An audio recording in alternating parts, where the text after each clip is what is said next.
Hey, what's up, y'all? Welcome back. In this video, we're going to be talking about how to market a church event, and I'm going to be sharing with you some of the tips and strategies that I have used to market successful church events all over the country. Coming up.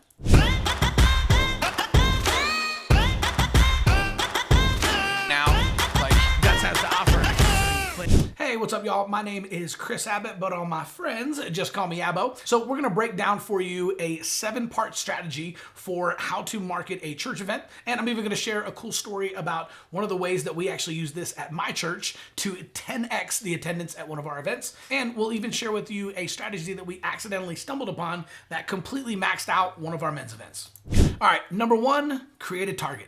So before you do any type of marketing or advertising, the first thing you want to do is you want to figure out what is the target. So for example, when we recently had a men's event, which we decided to call the Navy SEAL men's event because we wanted to attract men who wanted to come hear a Navy SEAL speak at the church, what we did was we had a target of 1,000 men. Now, when my pastor first gave me this target, I actually laughed and just thought, you've got to be crazy, because we typically had about 50 to 100 guys at the most at our men's events. So now he wanted to have 1,000 men in the room when we did this. So similarly, whenever I was marketing our Easter event, we did the exact same thing. So I literally came in, and during our Easter meeting, which we had in January in preparation for Easter, I wrote on the board 500,000 impressions, 250,000 people, 10,000 clicks, double the church. Right? Because those were my targets. I wanted to have 500,000 impressions. I wanted to reach 250,000 people, and I wanted to have at least 10,000 people click through from a Facebook ad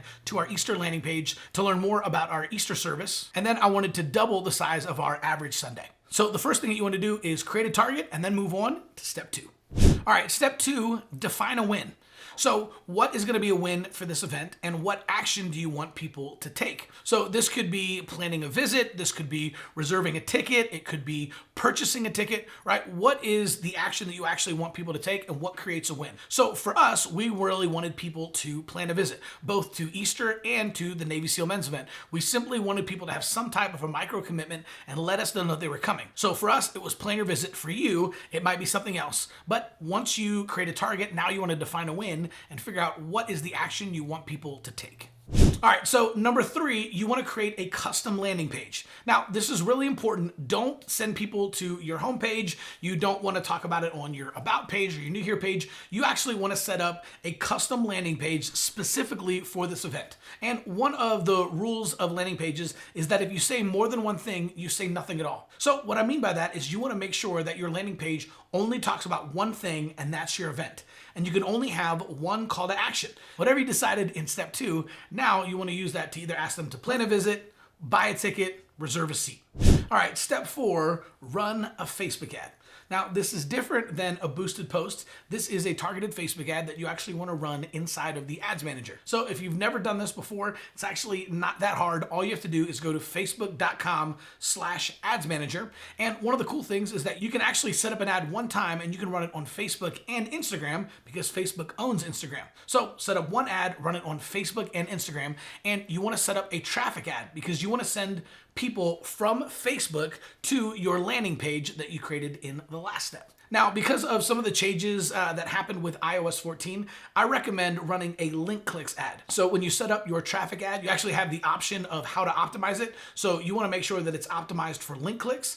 That way, Facebook is going to show it to more people that will actually click on the ad and then go to your landing page. Now, one of the problems I see a lot of times is that churches want to over-target, or in some cases, they actually want to exclude people that they should be including. So, for example, when I set up the Facebook ads for the Navy SEAL men's event, I actually included women. Now, most people would think, why would you do that? This is a men's event. Of course, you wouldn't run it to women. You're wasting half your ads budget running to women. But here's the deal. I know that most women are going to see that, and they're immediately going to go grab their husband or boyfriend, and they're going to tell them all about the Navy SEAL men's event. Now, if we were doing something that wasn't as sticky or it wasn't as attractive to men, then they'd probably just keep scrolling. But because I knew the Navy SEAL men's event, there are a lot of women out there, wives and girlfriends, who are going to grab their husbands and boyfriends and say, hey, you need to go to Guts Church for the Navy SEAL men's event. This looks awesome.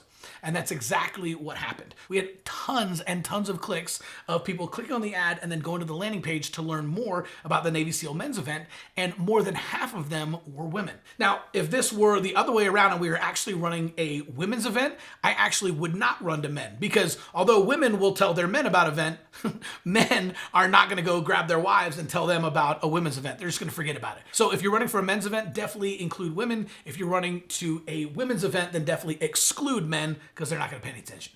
Okay, so before I get to that story of the strategy that we accidentally stumbled upon, go ahead and share this video with someone that you know that might be trying to grow their church or market a church event.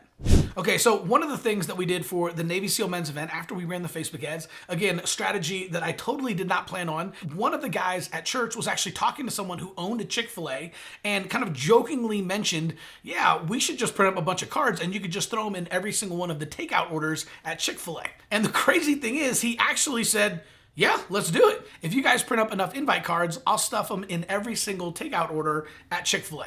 And so literally for 2 weeks leading up to the event, we ended up handing out 20 or 30,000 invite cards at Chick-fil-A, literally from a conversation that we accidentally stumbled upon. So I don't know how many Chick-fil-A's are willing to do this out there, but that's something to think about whenever you're promoting a church event. Find out if there's a way to partner with some of the local businesses. Maybe if there's restaurants who would be willing to drop off one of those every time they drop off a ticket, or a place that would be willing to put their invite cards in some of the to-go bags, right? Think a little bit outside the box, but if you can find something like this, this is an incredible opportunity.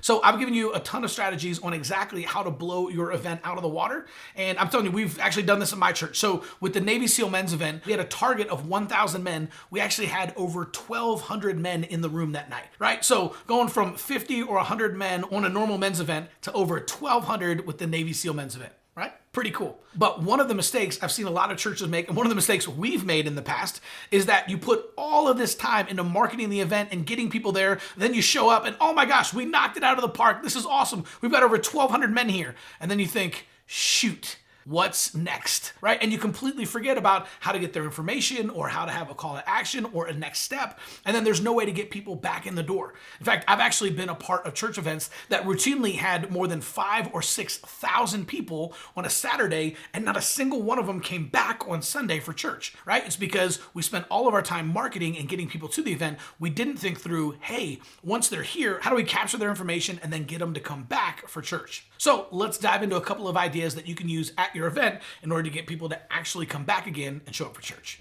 All right, the first one is Connect cards. Now, these are really simple. You're only going to ask for name, email, and phone number, but you just want to have every single person fill out a Connect card. That way you have their information so you can follow up with them in the future. And one of the best ways to do this and to get people to actually do it and turn it in is to give them some type of a reward for turning in the Connect card. So it could be a t-shirt, it could be a free cup of coffee, it could be some type of visitor gift in the back, right? But whatever it is, if you really want to get people to actually do this, then simply ask them to fill out a Connect card, turn it in the back to get their free gift.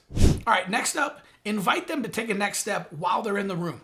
Right? So it doesn't matter if this is a men's event or a women's event or maybe an Easter event or whatever it is, but have a next step and ask them to take it. So maybe you're asking them to sign up for next steps or a membership class if they've been coming to the church for a while. Maybe it's to join a small group. Maybe it's to sign up for a 10-day challenge that you guys are putting on, or join a volunteer team, right? Whatever it is, ask people to take the next step in the room. It can't hurt. And the worst thing that could happen is people say no.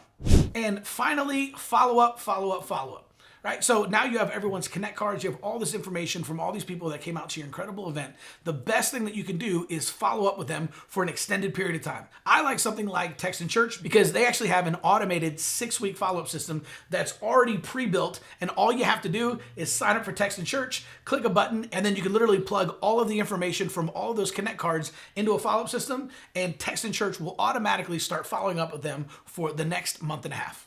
Pretty cool. So if that sounds interesting and you want to check out Text in Church, you can actually click on the link in the description below and you can try out Text in Church absolutely free for 90 days. So try before you buy, see if it's a good fit for you. I think you're going to like it. All right, so if you like this video and you found it valuable and you'd like to learn more about how to use Facebook ads and technology in order to grow your church, go over to churchgrowthagency.com and check out the free video we have, or click on the link in the description below. We'll see you soon.